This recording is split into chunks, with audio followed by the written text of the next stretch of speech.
Hi, this is Michael. I'd just like to give you a run through on the newest power distribution unit from RCC, SKJ and OSTAR models. What I'll do is just give you a bit of an introduction on the unit itself, very brief introduction, and then we'll run through just on how to set up the unit for just basic operation. So if you'd just like to bear with me.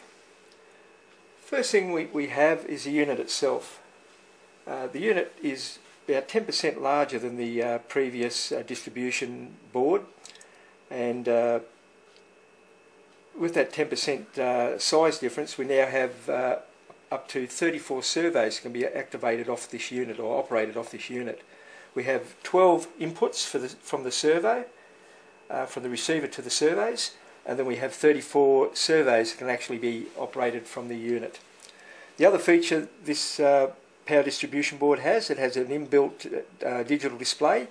The earlier units used to have a separate display with its own switch that you could mount externally, but this one's actually incorporated into the unit itself. It has its own on-off switch that can be extended by just the use of a extension lead. You have dual battery backup, battery 1 and battery 2, audible visual alarm that gives you a high-pitched alarm as well as visual display, LED light that flashes to let you know that the battery power is low or it's reached the lower end of the setting that you may have have it set to alarm at. You have the CDI ignition and an indicator on the CDI to let you know the battery for your CDI, the separate battery that you use for the CDI, the actual voltage or how the capacity of the battery is, and also an arming light to let you know whether it's armed or disarmed, depending on the switch on your transmitter.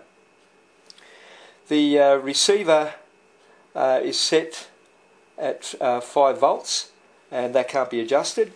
The servos can be adjusted anywhere from 4 volts up to 9.6 volts, depending on your application. So the adjustment for your servos can be done via a screwdriver into this little point here by adjusting it one way or the other as to the voltage, desired voltage for your servo output can be achieved. The battery backup, as I said, is a good feature. What actually happens if you have a battery fail, this will isolate the other battery but take over control of the system and give you that redundancy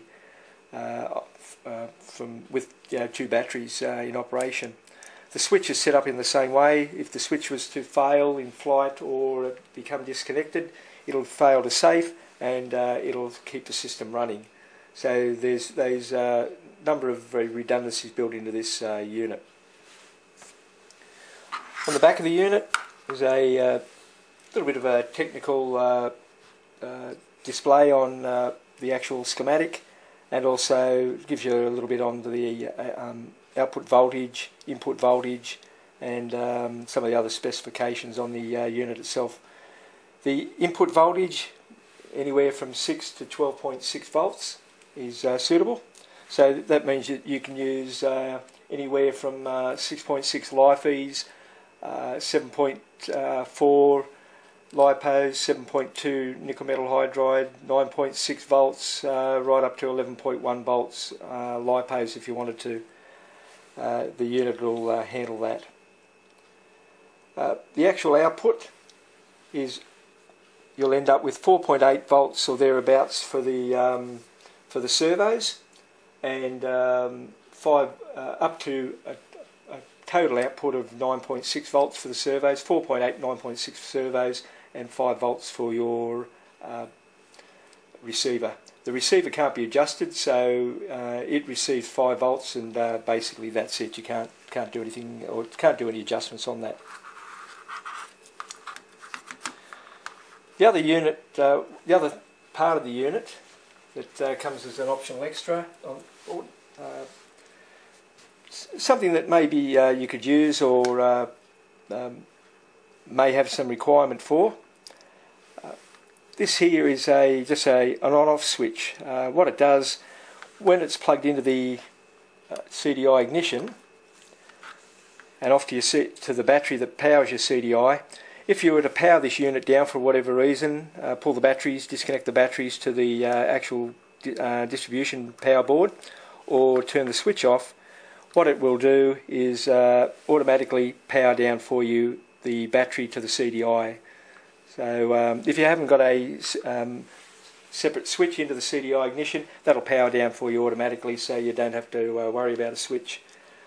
And also a bit of safety there as well, so that if for any reason you turn the unit off, the CDI will turn itself off as well. Like I said, just a bit of a safety factor.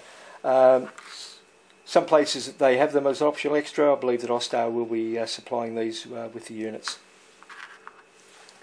The setup of the unit's quite straightforward. First thing I would do before I plug in my receiver and also surveys is to check the actual voltages, output voltage to the receiver, and also the output voltage to the surveys. And that's easily done. I'd plug in my voltmeter, just a little standard voltmeter, nothing real fancy. Put the batteries in. I'm just using 7.2 nickel metal hydrides in this case. As you can see, the unit switched itself on now, giving an alarm just to show that there's only one battery connected. The other battery's connected, and now it's powering up. What we have, as you can see there, is U1, which is battery 1, 7.89 volts. U2, which is battery 2, 7.89 volts. So both the batteries are pretty much the same voltage, which is good. To turn it off, just turn the switch off. The unit's powered down. Okay, so check the receiver voltage. Turn your voltmeter on. Turn the unit on.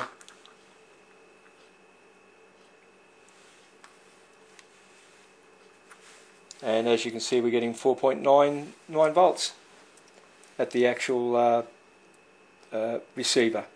So that it's close to what they say at 5 volts for the receiver. So 4.9998 volts is all you need for that, for your receiver to operate. Turn the unit off.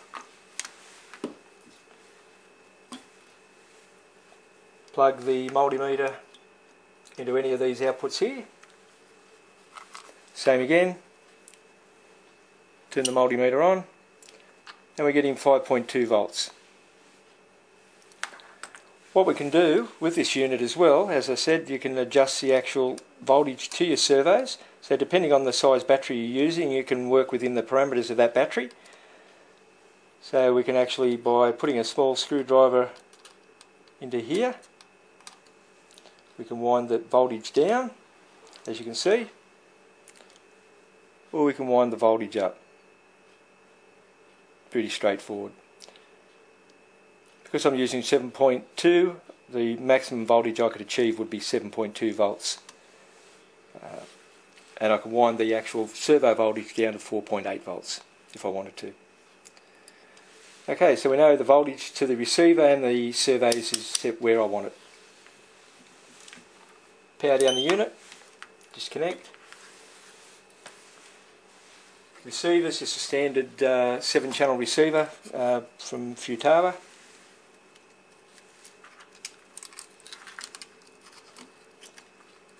Plug the receiver in. Now, something with the unit itself are the wires. There's enough wires here to cover all 12 operations for the servo inputs. So you have servo input 1 right up to 11, then another servo input for the CDI ignition. You have 2 wires similar to this, which are male and male at both ends. You can see the little tab on the end here, which goes into the unit here, just so that you can't mix it up, so that you get your polarities right. The other end is just like a standard JR type connection. And as you can see, there's 3 wires there. The reason that you have 2 of these, one is for the CDI ignition back into the receiver. The other one is for the powering to the receiver. Because it's BEC, it actually has its own battery inputs into the receiver itself, so you don't need to supply a separate battery into the receiver. The remaining wires, there's two of them, have male to male either end, have the little tab on the end so you can't mix them up, but they only have the signal wire, as you can see here. And the reason being is that because you've already got power to the receiver and the unit itself supplies power to the servos, all you need is a signal line to act from the receiver through the unit to get the servo to do whatever you like it to do, you know, to activate the servo. So that's the reasoning for that. Okay, to plug it in, it's pretty straightforward. Plug in number 1, that's our power to our receiver. Now if I was to turn this off and turn it back on, there we are, we have power to the receiver. Turn it back off, now we'll go in for the rest of the wiring. Just make sure we get our colours right for our signal lines, white, red and black.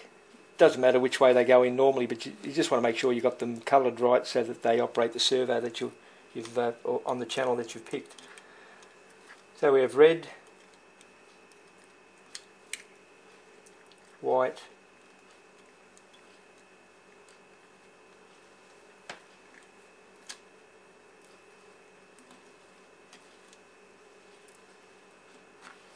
and then black.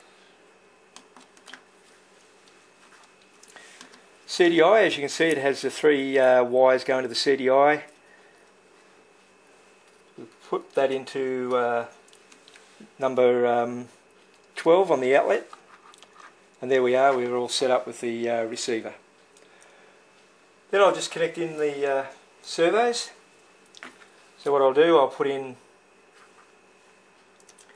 a digital servo here for number 1. I'll connect in a digital servo on number 3, just for demonstration purposes, and a standard analog servo, or 2 analog servos actually, on number 2, just to show that you don't need a Y lead.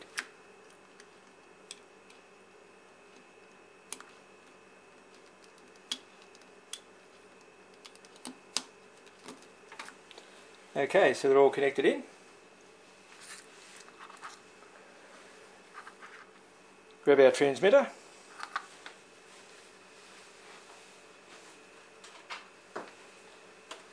Transmitter on. Turn the unit on. And there we go. See all our servos operating.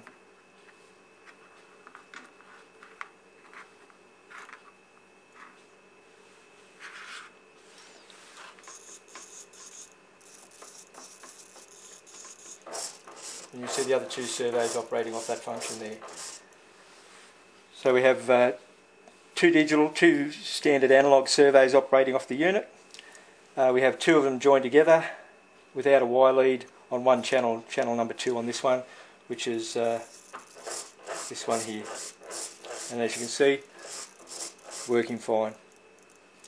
Disconnect our servos.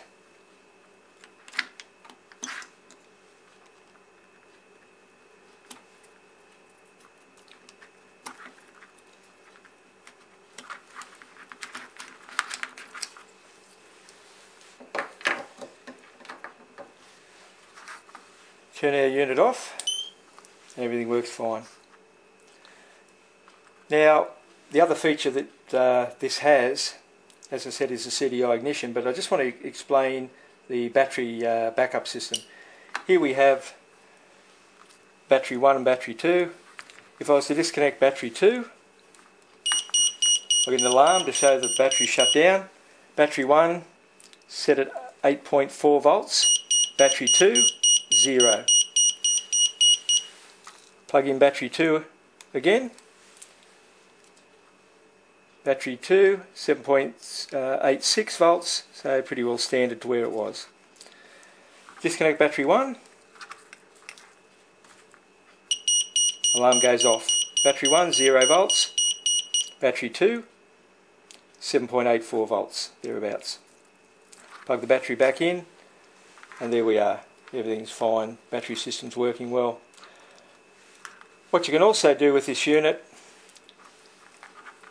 is by using a pen or some other little pointy object, is to set the actual voltage that you would like it to go off at. So on U2, the voltage will be 4.3. So for any reason, if your voltage was to drop down below 4.3, whatever you'd like to set it at, it'll actually give you an alarm at that voltage. Say you're using 6.6 LiFe's or something like that, you could actually set the voltage at, say, 5 volts. You wanted to have an alarm at that. By pushing this down, you've got U1 come up, holding it down, it'll give you an alarm, and say it on battery 1, and by then pushing it down, as you can see I'm doing here now, you can adjust the voltage that the alarm will go off at, and that'll give you some warning before you actually go into that point where your batteries are getting low or flat. So it's just a little bit of a safety feature, quite easily done. So just going through it again, I want to set the voltage, hold it down, shows it being U, 4.3 volts, push it again, hold it down, take it up to whatever voltage you would like to set it at. Basically, you've got to go right through the voltage range to set it. So if you set it at, say, 5 volts, it'll go up as high as what the voltage is on the actual batteries, and then it'll scroll itself back down, go right round. So it basically you can't scroll back, you've just got to go right through it. So if you decide to set the voltage at 6 volts and you've gone past 6 volts, you've got to keep going until you go right round the circle and reset it back to 6 volts. It's pretty easy done, like I said, just with the instructions that'll be coming with it. Just by holding that down, that'll set the actual alarm voltage that you want the alarm to go off at. If for any reason your battery fails or the switch disconnects or whatever, the alarm will still go off and give you an indication of that as well. CDI ignition, pretty straightforward.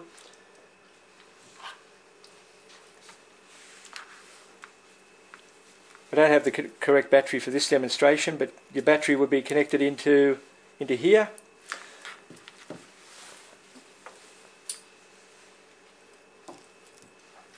CDI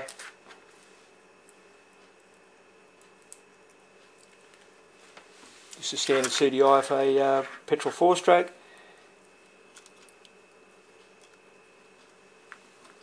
Connects into here.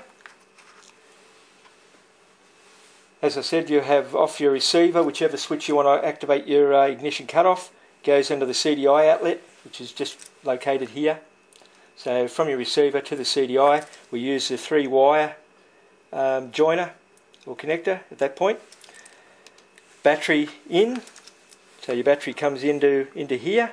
From the CDI cutoff to the CDI out of here, you have a couple of indicator lights. You have one indicator light there which glows green when the CDI battery is full, and then starts to go to red when the battery is starting to get down around about 4.2 volts. So between 6 and 4.8 you'll have a green light coming up here.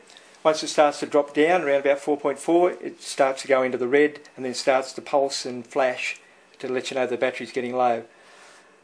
When your ignition is actually off, that light will won't come on.